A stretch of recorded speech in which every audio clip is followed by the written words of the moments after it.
Shalom, queridos, tudo bom? Estamos hoje aí na nossa última aula desse módulo, escatologia. É claro que é um assunto muito grande, né? Muito forte e seria muito a gente conseguir, né? Muito difícil nós conseguirmos realmente estudar a fundo, né, todo esse conteúdo nessas 4 aulas. Mas, como a gente já disse, né, você estará fazendo um resumo aí da parte da apostila. No finalzinho da aula eu vou falar mais a respeito disso, tá bom?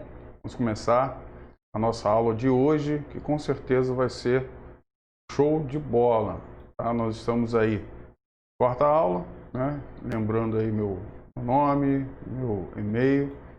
Estamos aí para ajudar, tá bom? Para sempre tirar dúvidas a cada um de vocês. Mas vamos lá, vamos adiante para que nós não venhamos a perder tempo com relação às nossas aulas. Então, nós paramos na última aula falando a respeito do governo do anticristo, né, que é a besta.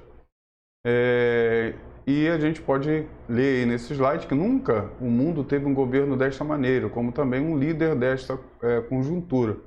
Por mais que se tente associar essas profecias a qualquer fase da história, será um esforço sem êxito. Agora, quando olhamos para o quadro europeu atual, vemos todo o sistema governamental sendo preparado para o surgimento de um líder. Então, essa União Europeia é o seguinte, a gente vai falar a respeito disso. E é claro, queridos, se nós tentarmos, né, colocar outro momento da história para pegarmos um líder mundial para tentar colocar no lugar do anticristo, nós não vamos conseguir, porque as características desse líder, de uma forma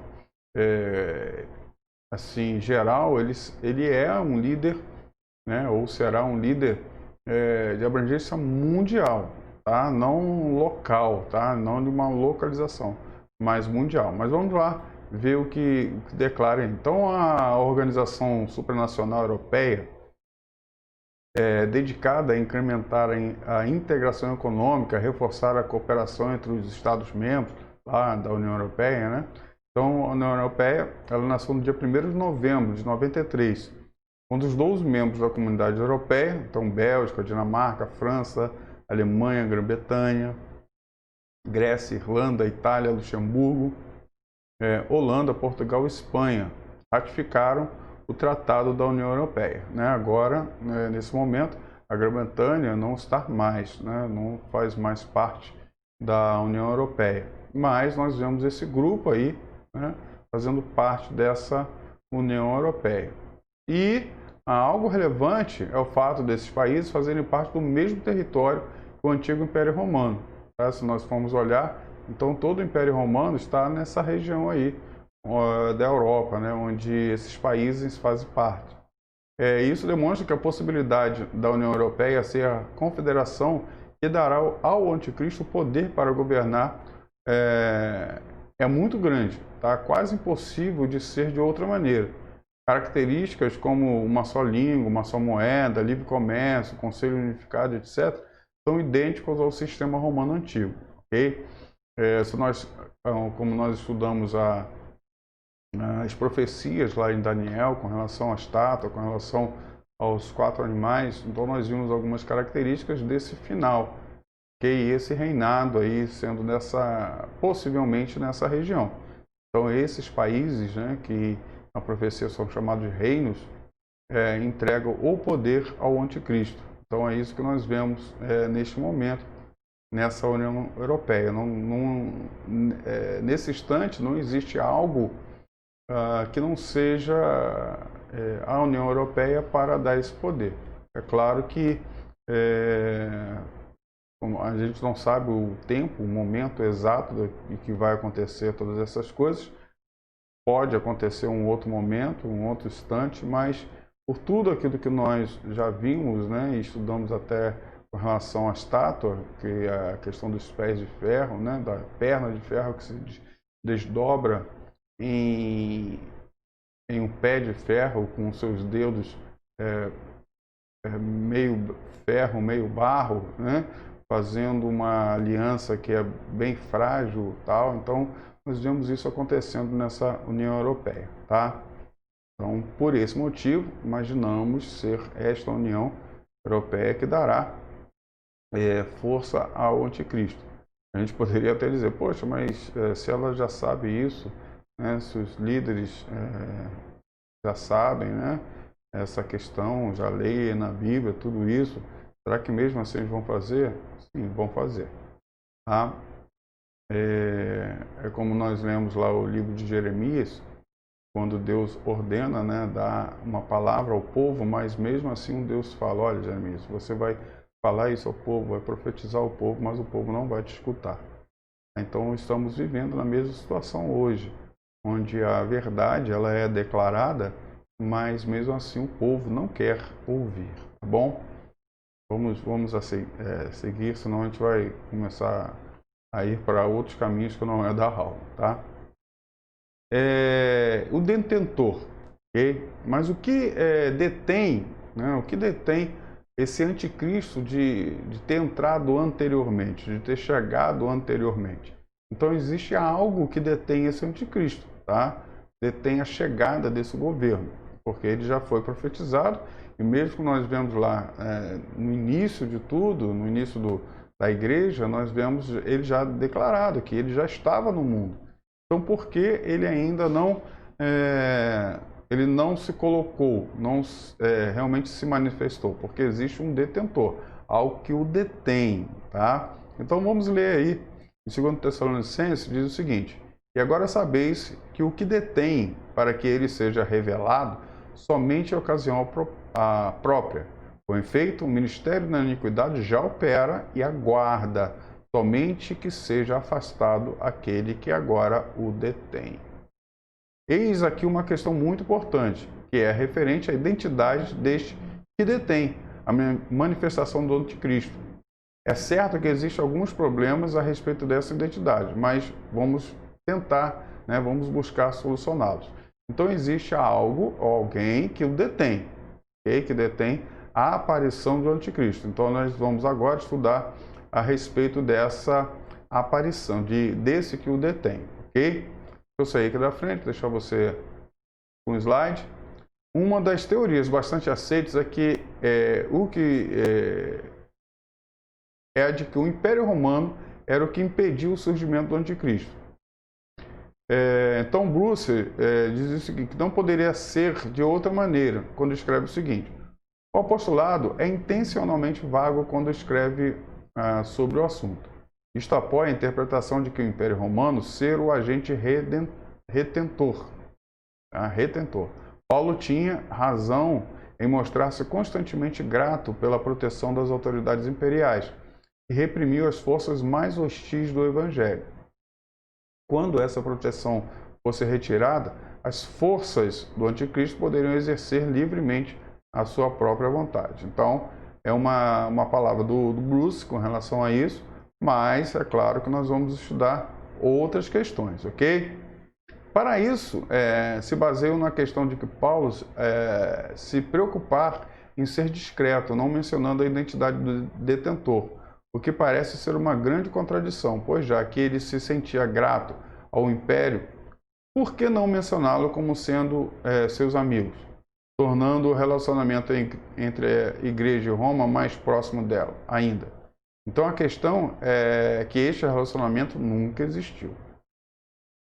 Outra teoria, então essa é uma teoria, né, que o Império Romano seria, mas infelizmente, né, infelizmente não, mas ela não é a correta, ok? Mas vamos lá. Outra teoria aponta a igreja como sendo aquele que o detém.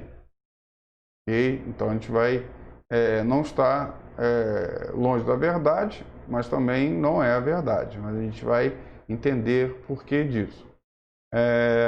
Então seria sendo aquele que o detém. O que também não pode ser possível devido à natureza da igreja, pois esta é apenas a habitação do Espírito de Deus. Embora seja um meio que Deus usa para deter as forças espirituais malignas, não pode ser a detentora, já que é passivo de acusação. Ok? Então deu para entender? Alguns declaram a igreja ser essa detentora, mas ela não pode ser esse detentor. tá? Não pode ser. Mas o que se dá a entender que aquele que habita na igreja, esse sim, seja o detentor, tá? Nesse caso, é necessário um detentor que seja um ser espiritual, tenha poder infinito, seja inculpável e possua autoridade suprema. E tudo isso só encontramos na Trindade. E devido ser algo que impede a manifestação terrena do Anticristo, concluímos que o Espírito Santo é o único que pode atender a esses requisitos, já que ele foi enviado para habitar no crente.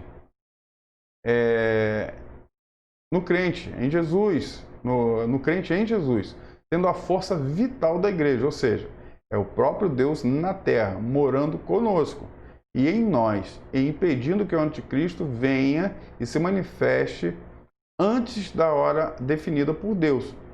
E isso não parece razoável como uma única possibilidade que consegue explicar a maneira coerente a questão deste que detém. Então, sendo o Espírito Santo detentor, fica ainda mais confirmado o arrebatamento antes da grande tribulação. É onde está a explicação de tudo, pois sendo a igreja seu templo, será retirada juntamente com aquele que o detém, deixando o caminho livre para que se manifeste o iníquo e não permitindo que a igreja redimida sofra com o terror da sua ira. Tá tranquilo? Deu para entender? Então, a igreja não é a igreja que vai fazer esse processo. Quem faz isso é o Espírito Santo. Tá? Então, o Espírito Santo ele detém. Se nós pegarmos lá em Gênesis, nós vemos uma situação bem interessante. Tá? O que acontece? A terra, né, ela estava sem forma e vazia. Então, se nós pegarmos uma tradução assim mais fidedigna com relação a essas questões, nós vemos lá um termo usando que a terra não era, ela tornou-se. Então a terra foi feita de uma forma perfeita, mas com a queda de Satanás e seus anjos, né, seus demônios, seus anjos aqui sobre a face da terra, houve uma destruição, tá? Houve um caos muito grande. E nós vemos lá, né, nesse instante, o Espírito de Deus pairava sobre a face das águas, né? Então nós vemos o Espírito Santo ali impedindo, de certa forma, que aquele caos se transformasse em destruição total da terra.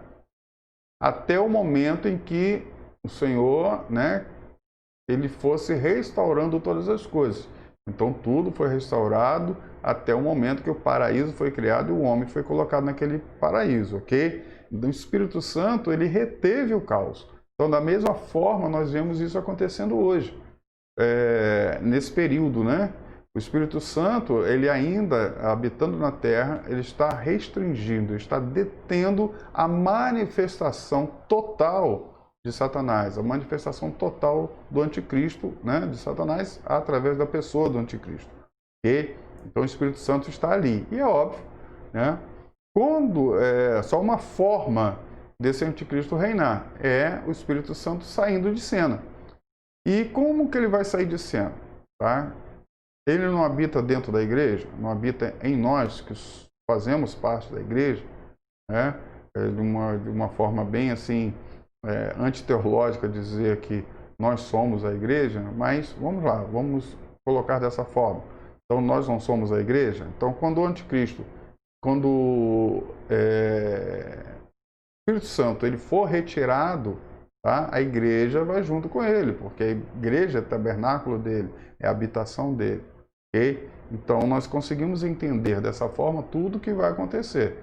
O Espírito Santo, aquele que detém o anticristo, tá? Ele sai de cena levando consigo o seu tabernáculo, que é a igreja. Ok? Então, esse momento, quando ele leva, né, o Espírito Santo ele sai e leva a igreja, é o momento que nós chamamos de arrebatamento, ok? E aí, nesse momento, o anticristo ele fica livre para poder realizar todo o seu processo aí de poderio da terra, tá? Então, é nesse momento que nós vemos, ok? Deu para entender, né? Claro, você é fera, sabe de tudo, fera radical. E o que acontece, né? Nós vemos aí o anticristo reinando, e nós vemos um fim do acordo de paz. Mas vamos lá, o anticristo vai reinar, vai estar aí reinando e vai ficar tudo bem, tá? Mas com relação àqueles que estão aqui na Terra, vai ficar todo mundo, olha que legal, o anticristo é o cara, tá? Claro que ele não vai ter, não tem esse nome de anticristo, tá? Mas ele é o cara, tal. Mas vamos lá. É interessante, antes de eu falar a respeito disso, existem outras culturas, né? Outras culturas, outros segmentos religiosos que falam a respeito desse instante, desse momento. A nova era, por exemplo, ela chama o anticristo, né, de Maitreya. Então é o nome que eles dão ao anticristo, Maitreya. E o que acontece? Esse Maitreya, eles falam o seguinte: cada ciclo da história, cada momento da história, né, que eles declaram ser de 2 em 2 mil anos, acontece uma mudança, tá, de líder. Esse líder é um líder tanto religioso como, né, nacional, tal. E há 2 mil anos, né, quando Jesus Cristo veio, inaugurou-se uma era, um momento, um ciclo, que é chamado ciclo de peixes, ok? E Jesus Cristo ele veio reinando, né, até porque o símbolozinho do cristianismo, né, não é a cruz, tá? O símbolo de cristianismo é aquele peixinho, o ictus, tá? Então nós vemos aí a era de Jesus Cristo reinando, e seria, né, a era de anticristo deveria acabar, a era de peixe deveria acabar, e vir uma outra era que seria a era de aquários, tá? Você já deve ter ouvido isso em algum lugar com certeza. Mas, né, qual é a posição, né, vamos dizer, da nova era? A era de peixes está resistindo à era de aquários, ok? Está resistindo à era de aquários. Muitos já decidiram passar para a era de aquários, mas existe um pequeno grupo ainda resistente à era de aquários, né? E esse grupo, que é a igreja, okay? A igreja verdadeira, né? E o que acontece? Esse pequeno grupo está impedindo a chegada de Maitreya, tá? A chegada desse governador, desse líder que a nova era fala, tá? Então, o que é necessário acontecer? Olha só, hein, como que eles desenham a questão do arrebatamento. Então, a nova era diz que Maitreya, para que reine, é necessário sacar ou retirar da terra os remanescentes da era de peixe. Então, eles vão ser retirados, assim, instantaneamente da terra, vão ser doutrinados em outro planeta, tá, em outro local, e enquanto isso Maitreya virá e vai reinar aqui. E quando esses remanescentes da era de peixe entenderem, né, foram doutrinados, entenderem que agora eles fazem parte de um outro momento, eles são recolocados aqui para viver a era de aquário. Então você vê que não é só a palavra de Deus, não é só a Bíblia, que fala a respeito desse arrebatamento e desse instante que vai acontecer, tá? Então outros segmentos religiosos também falam a respeito desse instante, tá? Desse instante, ok? Vamos lá. Nos primeiros 3 anos e meio do governo de Cristo, sabemos que haverá um acordo que introduzirá no mundo uma paz aparente. Porém, Daniel diz que na metade da semana, para acessar o sacrifício e a oferta de manjares, sobre a asa das abominações virá o assolador, até que a destruição que está determinada se derrame sobre ele. Então, o versículo nos diz, devido a este rompimento, a besta cessará todo o sacrifício judaico que havia retornado com acordo de paz. Agora, tendo sido desfeito, ele se revela como terrível assolador, que com toda a fúria busca destruir Israel, ok? Então, esse acordo de paz vai acontecer no momento em que o templo vai ser restaurado, o templo de Israel vai ser reconstruído e a adoração, o sacrifício vai ser feito, tá? Porque Israel ainda não adora a Deus, né, da forma que eles entendem adorar, porque não existe templo, ok? Não existe templo. E quando esse templo for feito, né, aí sim, todo Israel, aí que eles vão entender, vão achar que que o anticristo é o Messias, né, que vai estar abençoando Israel, que o negócio todo, tal. Então eles começam a adorar a Deus ali no tabernáculo, no templo, né? E no meio da grande tribulação, o que acontece? Esse acordo de paz, ele acaba. Por quê? Porque o anticristo, ele ordena que a adoração seja deixada de ser feita a Deus e passe a ser feita a ele. Por ele diz, então na metade da semana fará cessar o sacrifício e a oferta de manjares, ok? Então ele vai fazer cessar isso. Ele vai colocar um trono lá no Santo dos Santos para que ele seja adorado e não a Deus, ok? E isso vai dar um problema muito sério com esse acordo de paz que estava acontecendo, tá? Então vamos continuar aí para nós entendermos mais. Deixa eu sair aqui, porque esse slide é muito grande. Em Apocalipse 12, temos um relato da fúria de Satanás contra Israel, na segunda metade da grande tribulação. Por isso, faz necessário observarmos alguns pontos com relação a esse texto. Então, o texto fala de uma mulher, no versículo 1. Vamos ler, deixa eu pegar a Bíblia aqui, para nós lermos esse trecho. Então, está lá em Apocalipse, capítulo 12. Tá, deixa eu abrir aqui.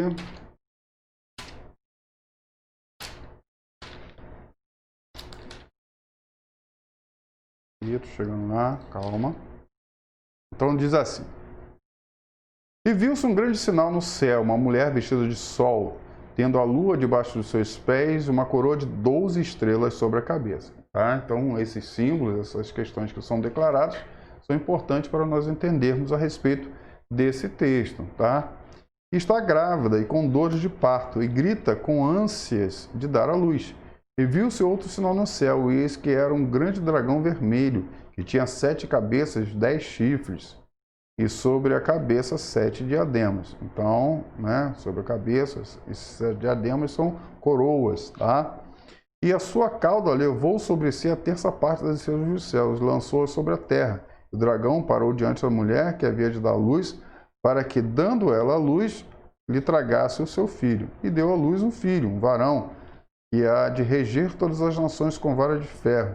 O seu filho foi arrebatado para Deus e para o seu trono. E a mulher fugiu para o deserto, onde tinha lugar preparado por Deus para que ali fosse alimentada durante 1270 dias. Tá? Então vamos dar uma paradinha aqui. Okay?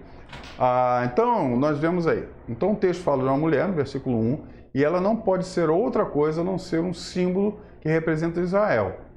Alguns intérpretes diz que interpretam como sendo Maria, mãe de Jesus, outros como sendo a igreja, né? Porém, nenhuma das duas merece atenção, pois estão totalmente fora de cogitação.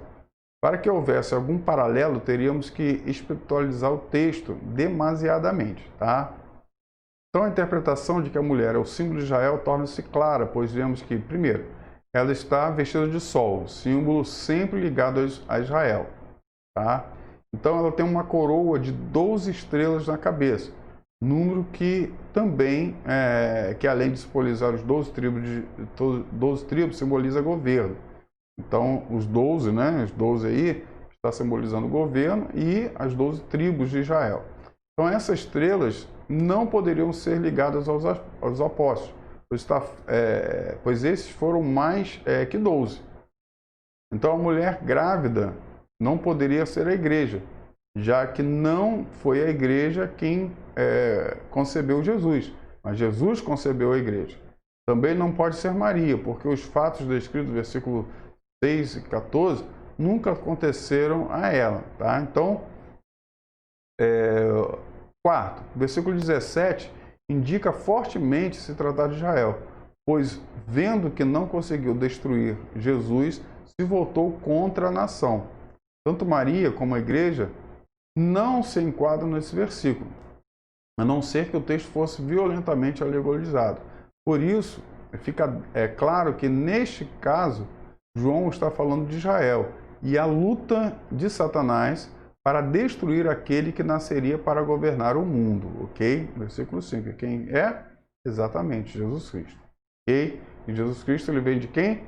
Vem de Israel, tá? E isso tem que ficar bem claro. Então, no versículo 7 ao 9, vemos o motivo da fúria de Satanás. Alguns interpretam esse versículo como sendo uma tentativa de Satanás em subir aos céus para contender com Deus. Os mesotribulacionistas já acham que se trata de uma luta para impedir o arrebatamento da igreja. Há quem diga que se trata de uma tentativa em subir aos céus para impedir o nascimento de Jesus. Ao que parece, nenhuma das conjecturas serve para explicar o texto. Existe ainda uma interpretação que coloca o texto como sendo a queda de Lúcifer, o motivo do ódio pelas nações que Deus escolheu para revelar o Messias ao mundo, torná-los sacerdotes messiânicos e fundar seu reino teocrático. Então, fúria esta que acontece de maneira terrível a partir da segunda metade do período tribulacional. Ok? Então, esta parece ser a menos improvável. Tendo o capítulo 12, todo o capítulo 12 tem a intenção de mostrar a crescente perseguição de Satanás a Israel, tendo o seu momento máximo na segunda metade da grande tribulação. E para isso, faz surgir um instrumento, um Messias, pelo qual derramará a sua ira após o rompimento de acordo, né, instituído por Israel. É exatamente o Messias que eu já tinha falado, e não é o nosso Messias, ok?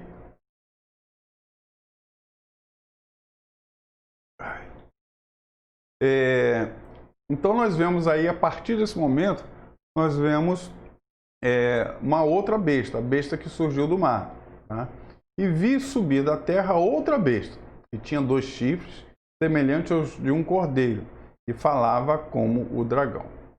E então nós temos a primeira besta, e essa besta foi aquela que surgiu do mar. E nós entendemos já vimos que ele é o anticristo. Nós temos aí essa outra besta, tá? E vi subir da terra outra besta. A primeira besta tem um aliado, e este é conhecido como falso profeta.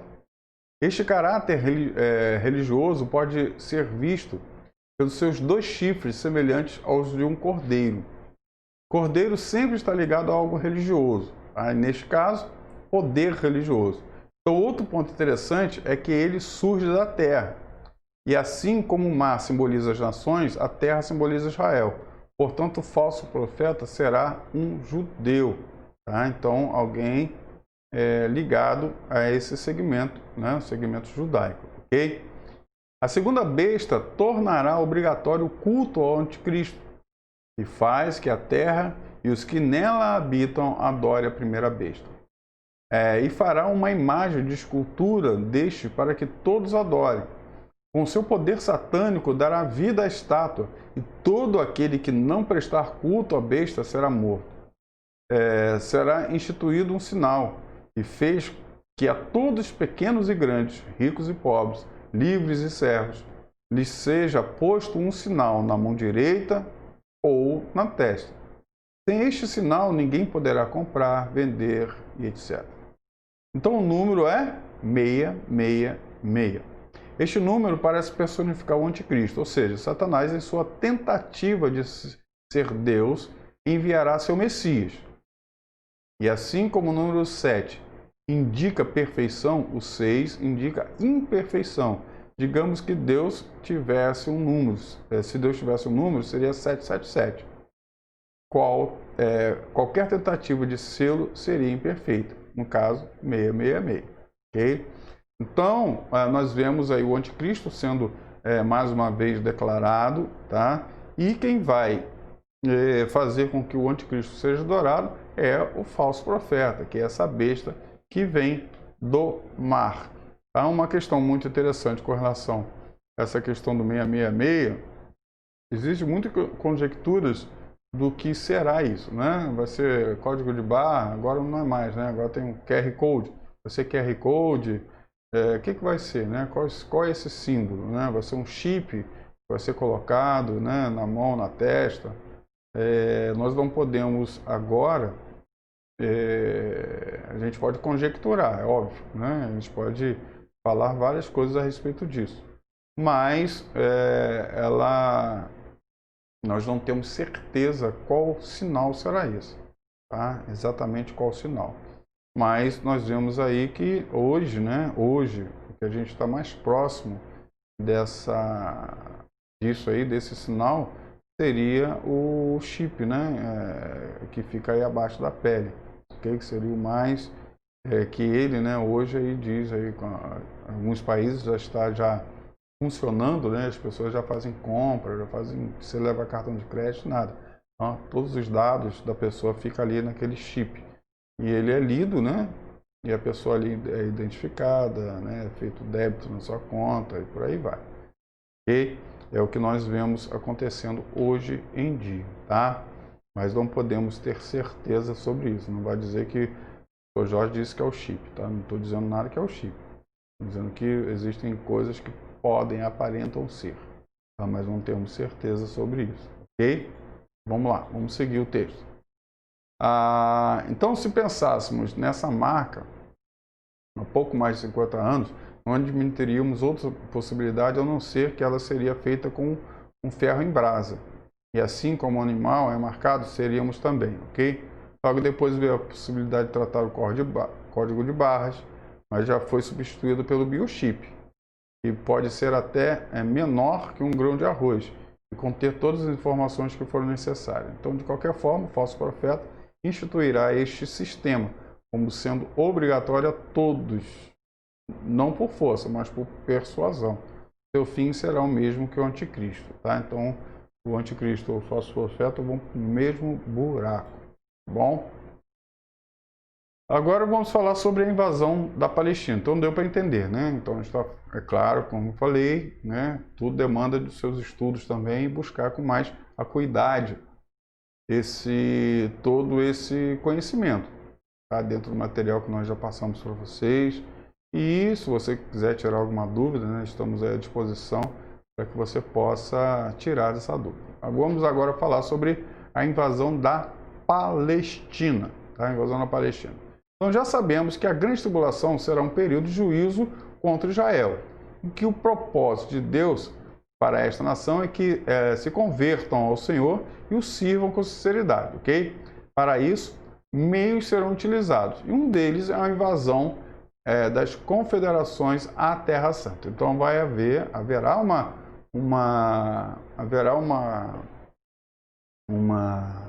invasão, tá? Invasão na Terra Santa.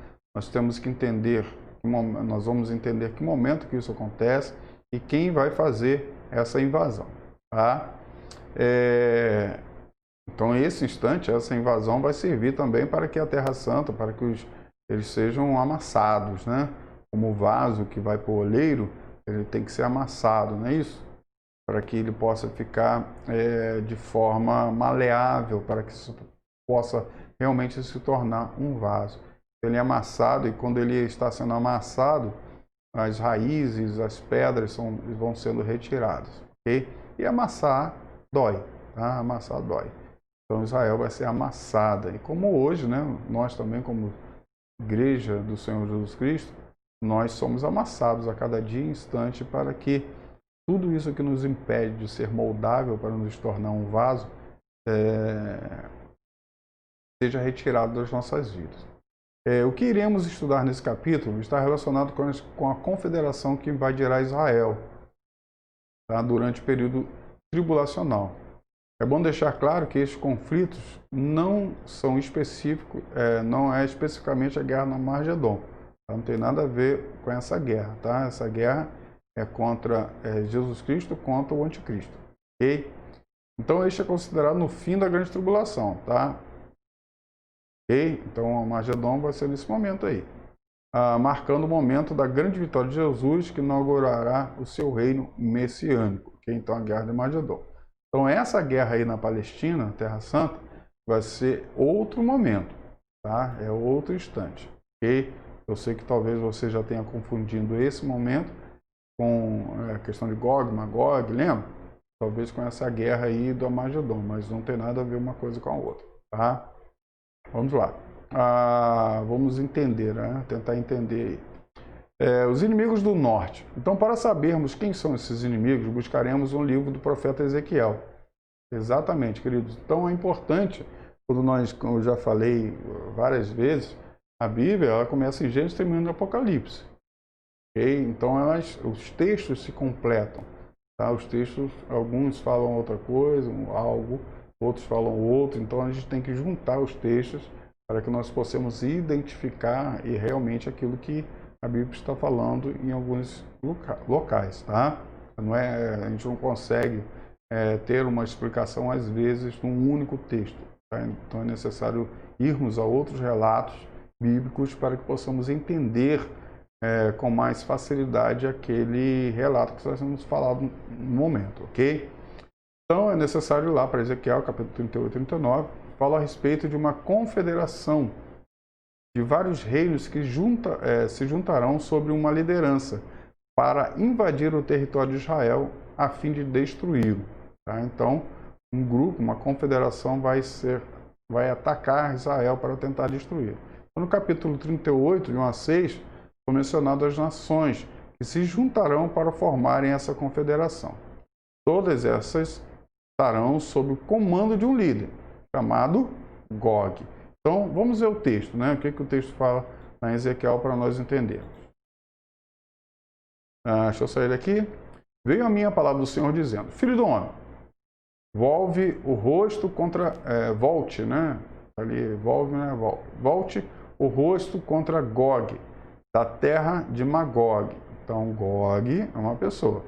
Da terra de Magog. Príncipe de Rois, de Meseque Tubal. Profetiza contra ele e diz: assim diz o Senhor Deus, eis que eu sou contra ti, ó Gog, príncipe de Rois, de Meseque Tubal. Parte-ei que ter volvas, porei anzóis em teu queixo e te levarei a ti e a todo o teu exército, cavalos e cavaleiros, todos vestidos de armamento completo, grande multidão, com pavéis e escudos, empunhando todas as espadas, persas, etíopes e pute com eles, todos com escudo e capacete. Então presta atenção, persas, etíopes e pute com eles, todos com escudos e capacetes, Gomer e todas as suas tropas, e a casa de Togarma, do lado do norte, e todas as suas tropas, muitos povos contigo. Então nós temos em itálico aí estes nomes que são as nações que se unirão, ok? Agora vamos entender quais são. É claro que o texto está falando de um texto antigo, né? Está falando de nações que tinham esse nome na época que foram escritos, ok? Mas aí hoje nós temos nomes diferentes. Nós vamos entender quem são. Gog, príncipe de Magog. Então Gog será o líder das forças do norte. Este não se trata de Gog, filho de Samaías, mas um nome simbólico, tá?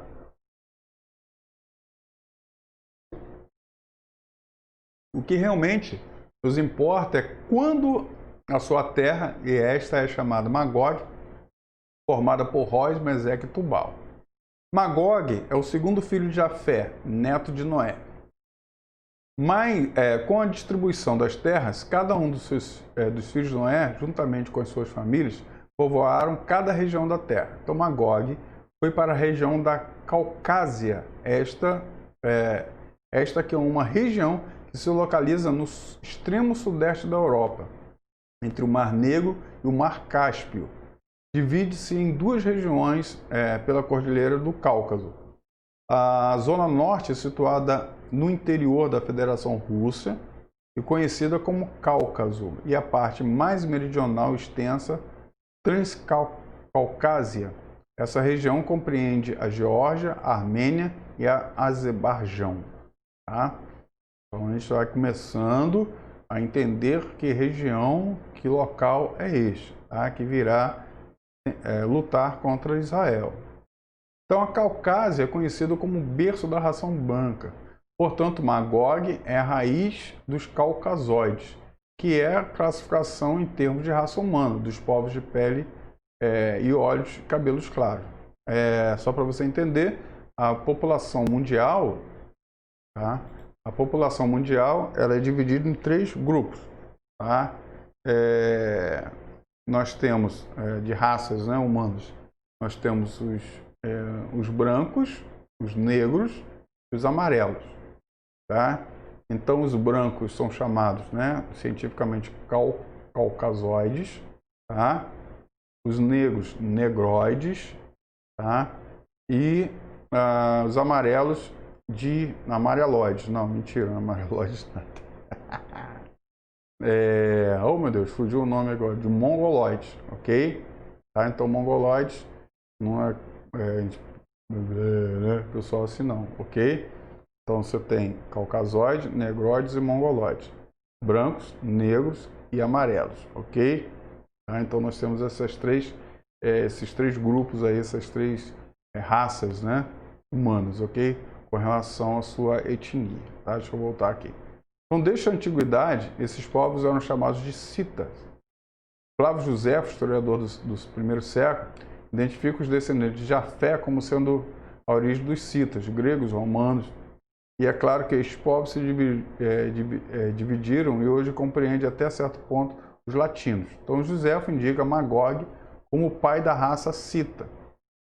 Magog fundou a colônia dos Magogianos. Aqui eles, né, os gregos, chamam de citas, ok? Então a enciclopédia em carta define assim os citas. Citas, nome dado pelos escritores gregos clássicos a um grupo de tribos nômades que ocuparam a Europa Central e a Ásia durante o século 18 a.C., ok? Então, para a gente entender, você vê onde nós estamos indo para entender quem são essa galera aí. Tá? Esse povo que vai atacar Israel.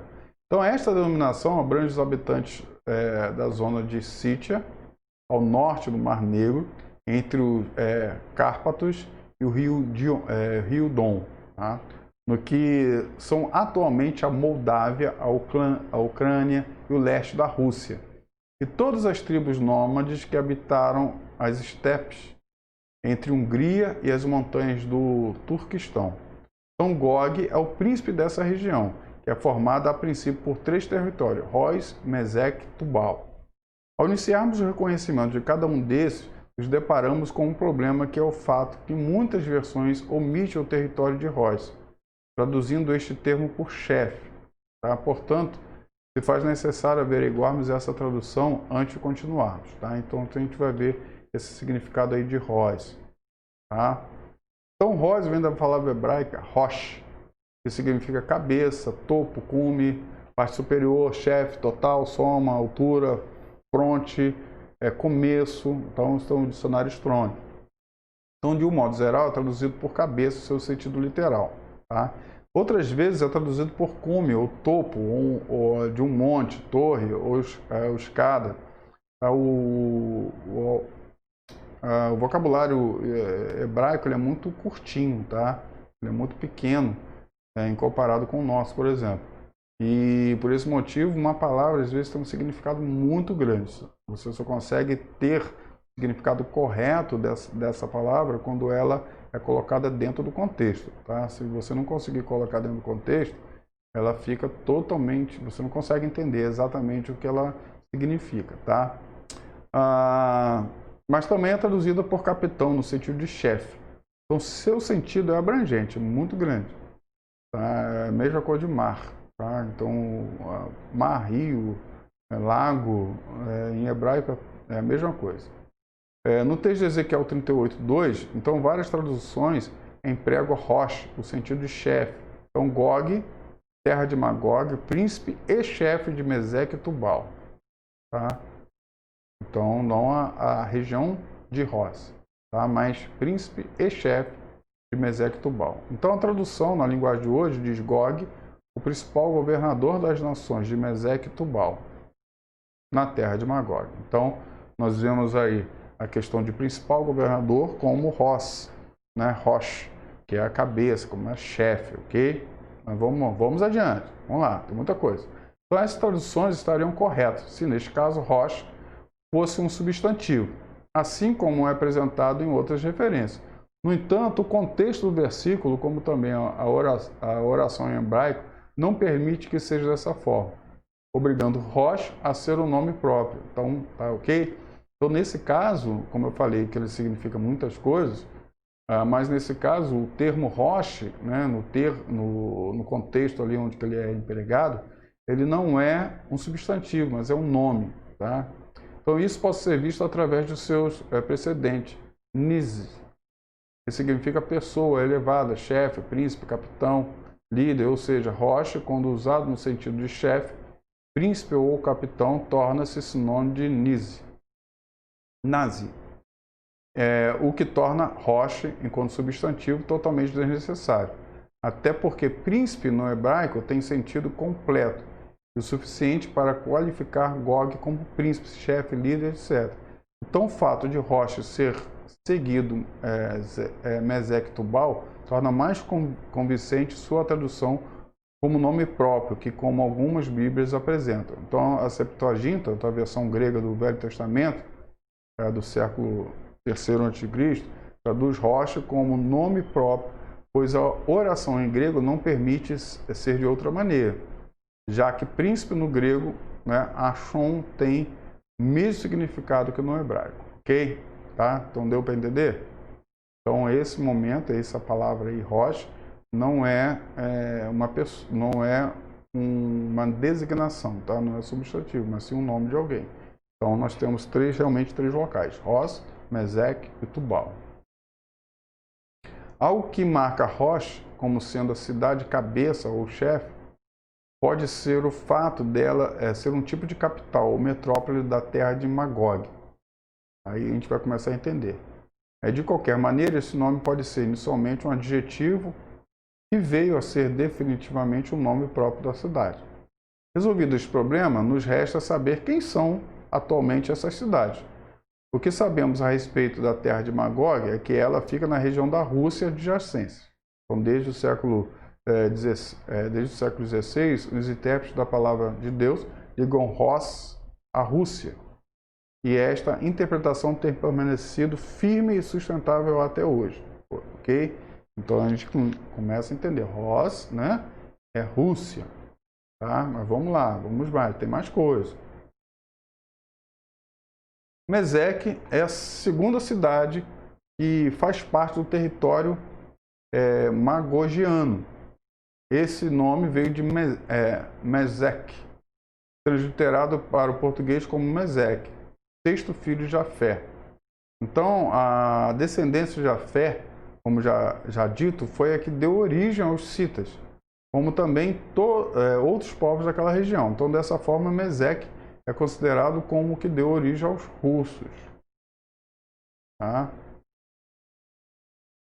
Então, a descendência de Mesek se dirigiu à região que fica entre o Mar Negro e o Cáspio, e ali foram chamados de Moshi. Mais tarde, durante o período do domínio babilônico e persa, na cidade ocidental, boa parte deles cruzaram o Cáucaso, espalhando-se pela região mais ao norte, onde foram conhecidos como Moscovis, uma forma primitiva de Moscou, atual capital Rússia. Então, em inscrições assírias, são mencionados como Musk. Então, a gente já vai entendendo aí quem é essa galera. Então, Tubal, irmão de Mesek, quinto filho de Jafé, Tubal sempre é visto nas escrituras juntamente com Mesek. Ambos eram mercadores de escravos.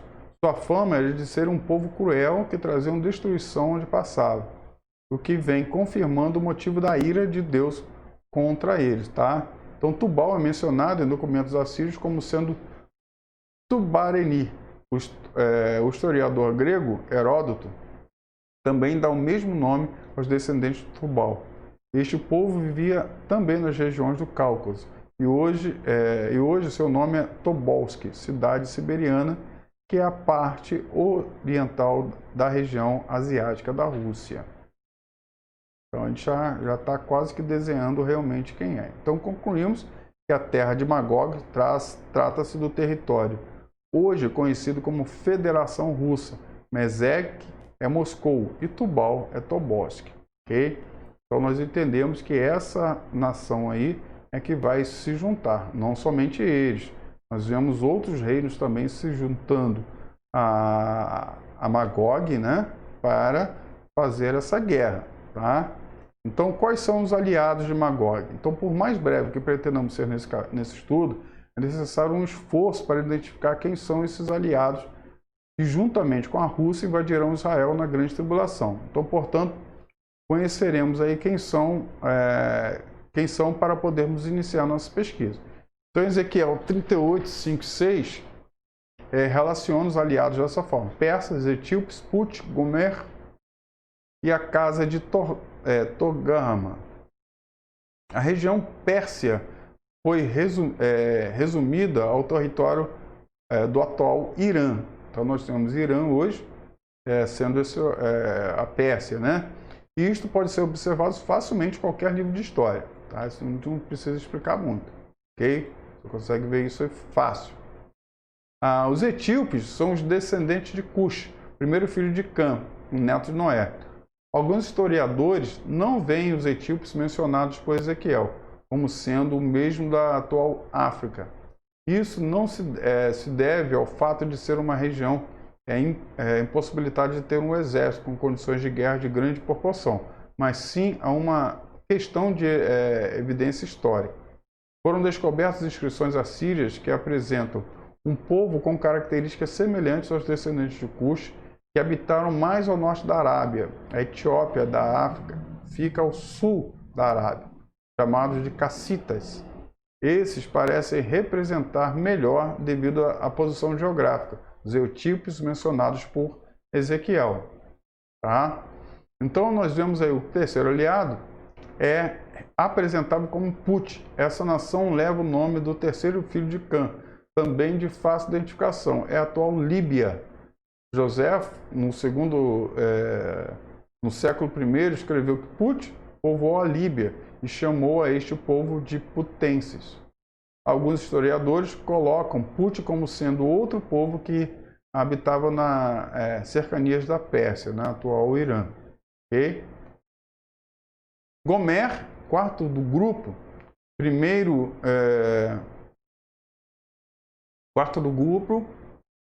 Gomer, quarto do grupo, primeiro filho de Jafé, irmão de Magog, Tubal e Meseque. É indicado categoricamente como o que originou os Cimérios e os Celtas.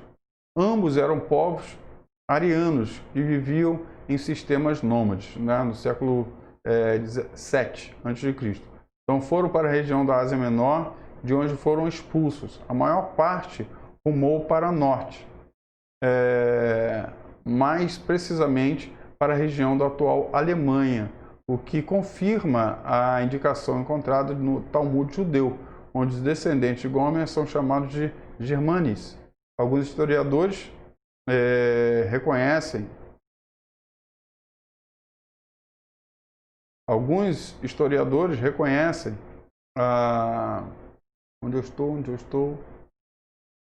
reconhece Gomer como sendo a Capadócia, a atual Turquia. Então, isto parece difícil devido a não haver ligação étnica entre os povos celtas e mais atuais os turcos, tá? Mas vamos lá, vamos ir mais à frente. Então, o quinto poder confederado é chamado de Casas de Togarma. Togarma era o filho mais velho de Gomer, reconhecido por um consenso majoritário que se trata da atual Armênia. Então, a Bíblia ainda nos revela que estes terão consigo muitos povos. Não podemos identificá-los, mas sabemos que muitas nações têm interesse na região da Palestina e, por isso, se unirão na intenção de conquistá-la. Um ponto relevante está em que todos esses países combatem de forma direta ou indireta contra Israel. Tá? Então, isso é bem interessante nós percebermos que esse líder mundial, primeiro, né, o anticristo, ele está localizado ali na Europa. Okay? Então, nós temos essa região aí da Europa, e aí a gente poderia até dizer, né, não somente a Europa ali, mas a OTAN, tá? Então, fazer essa organização do Tratado Norte ali, dos países, né, da parte norte, do mundo.